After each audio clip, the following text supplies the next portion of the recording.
les opinions, en fait. J'écoutais tout à l'heure M. Yacouba, et lorsqu'il parle du chef de la junte gabonaise, il disait le président de la République du Gabon.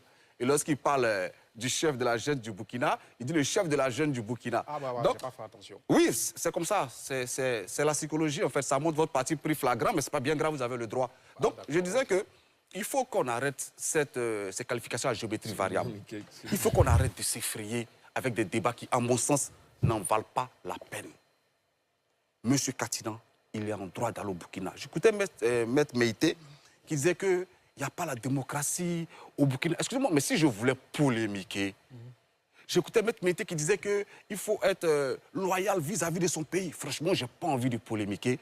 J'écoutais Maître Meïté qui disait que M. Katinan apporte son soutien à des rebelles, à des terroristes. Franchement, je n'ai pas envie de polémiquer. Non, vous pouvez répondre. Non, je n'ai pas envie de polémiquer parce que l'histoire de la Côte d'Ivoire, elle est récente.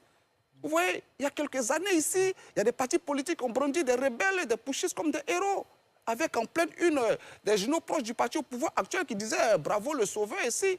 On a des hauts cadres de l'administration de Côte d'Ivoire et même du parti au pouvoir actuel qui disaient que la rébellion, c'est un caïman, c'est les pipis, un caïman, c'est les pipis, on a ça. On a M. Bakongo qui disait que, par exemple, que les nordistes ont raison d'être dans la rébellion. On a M. Karamoko Yairo qui disait, par exemple aussi, et que la rébellion, c'est un droit. Écoutez, donc, ce genre de déclaration-là, je pourrais vous en citer à l'appel qui émane des membres et des hauts cadres du parti au pouvoir actuel. Vous voyez? Donc, ceux qui ont encensé les rebelles, ceux qui ont justifié des rébellions, si on les cherche en Côte d'Ivoire, on sait où on peut les trouver. Vous voyez? La même chose. Non, s'il vous plaît, on peut les trouver. Mais comme je n'ai pas envie... Oui, mais vous aurez votre temps de parole. Voilà. Donc si on les cherche, on sait où on peut les trouver. Vous voyez? On sait ceux qui ont nommé des rebelles à des hauts grades dans l'armée, on sait. Donc il n'est pas de notre ressort de dire qui est fréquentable, qui n'est pas fréquentable. Nous disons, M. Katinan n'a pas répondu à une invitation de l'État burkinabé. J'ai l'impression qu'on essaie d'occulter ça. Il a répondu à une invitation d'une organisation de la société civile. Maintenant, la diplomatie, elle a des codes. Vous dites que les accusations portées par le chef de l'État burkinabé contre la Côte d'Ivoire sont graves. Je suis d'accord avec vous. Ce sont des accusations, mais très graves. Alors, la Côte d'Ivoire peut utiliser les moyens diplomatiques à sa disposition pour riposter, peut rappeler son ambassadeur, pour exprimer son indignation.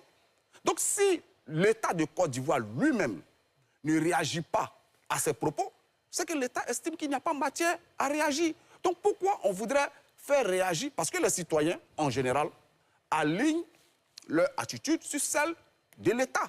Donc si l'État ne rappelle pas son ambassadeur, si l'État ne saisit pas, que ce soit la CEDEAO, bon, ils sont sortis de la CEDEAO, mais l'Union africaine, pour traiter cette question, c'est que l'État estime que ce n'est pas un problème. Donc pourquoi est-ce qu'aujourd'hui, vous voyez, on est en train de passer des heures à parler d'un simple voyage de Katinan de 48 heures au Burkina, alors que, par exemple, on a des familles qui sont en train de dormir à la belle étoile aujourd'hui parce qu'on les a déguerpis depuis plusieurs jours sans les payer. Mais c'est le Katinan qui fait l'actualité. Et vous voyez, le parti au pouvoir, que ce soit le parti au pouvoir qui s'en inquiète, je peux comprendre. Mais que ce soit le gouvernement qui se prononce, qui émet des hypothèses, je dis, arrêtons de vouloir livrer M. Katinan à l'avenir populaire de préparer les esprits à une éventuelle arrestation. On va vers une décrispation de la scène politique ivoirienne.